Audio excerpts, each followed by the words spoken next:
êtes le plus bienvenus dans ce journal à la une de l'actualité. Les terroristes du M23 soutenus par le Rwanda déclarent publiquement de se retirer dans tous les territoires qui l'occupent. Processus de la paix en République démocratique du Congo, fin de pourparlers à Nairobi au Kenya, c'est mardi 6 décembre 2022 où tous les groupes armés ont signé un communiqué final du troisième dialogue intercongolais.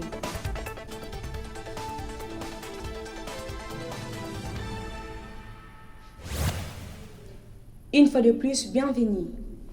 Les terroristes du M23 soutenus par le gouvernement rwandais déclarent publiquement de se retirer dans tous les territoires qu'ils occupent et de suivre le processus de paix de Nairobi dans un communiqué rendu public ce mardi 6 décembre. Suivez.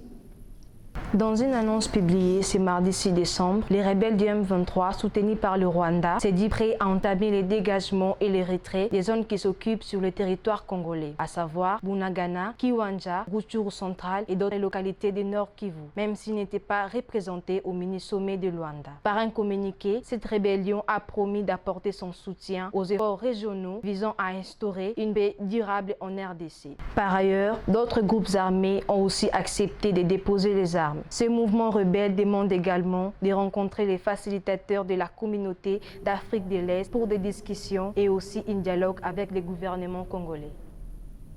Fin de pourparlers à Nairobi au Kenya, c'est mardi où tous les groupes armés ont signé un communiqué final du troisième dialogue intercongolais. Dans ces communiqués relus, plusieurs requêtes, notamment le programme de désarmement et des mobilisations et réinsertion qui doivent être mises en place, mais les discussions doivent avoir lieu concernant son équipe de coordination, à savoir une importante rencontre est prévue en janvier 2023 dans les villes de Goma, Beni et Bukavu. Organisation des Nations Unies déploie une première mission d'enquête des droits de l'homme sur le massacre des civils dans le village de Kishishe. Suivez.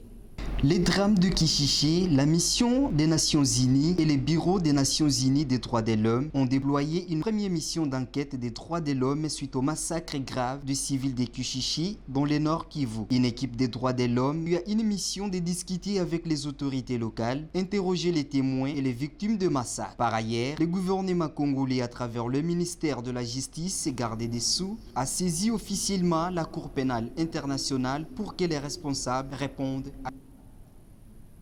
Parlons d'élections 2023. La Commission électorale nationale indépendante CENI fixe un calendrier présidentiel et les législatives pour le 20 décembre 2023. L'électorale nationale indépendante CENI est pertinente, tenable et réalisable dans les délais constitutionnels. Dans une déclaration lue par le secrétaire permanent le 6 décembre 2022, agir pour les élections transparentes et apaisées. Estime que les 5 contraintes à la mise en œuvre de ces calendriers électoraux sont maîtrisables. Il est donc possible que les Congolais puissent aller aux urnes le 20 décembre 2023 pour choisir le président de la République et leurs représentants dans les chambres délibérantes conformément à ces calendriers. Signalons que le calendrier qui a été publié par la Commission électorale nationale indépendante fixe la présidentielle et les législatives au 20 décembre 2023 prochain.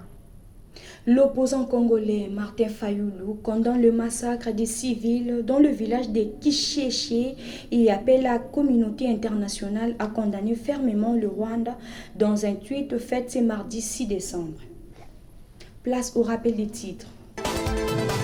Les terroristes du M23 soutenus par le Rwanda déclarent publiquement de se retirer dans tous les territoires qu'ils occupent. Processus de la paix en République démocratique du Congo, fin de pourparlers à Nairobi au Kenya, c'est mardi 6 décembre 2022 où tous les groupes armés ont signé un communiqué final du troisième dialogue intercongolais. C'est la fin de cette édition, merci de l'avoir suivi, l'actualité reste en continu.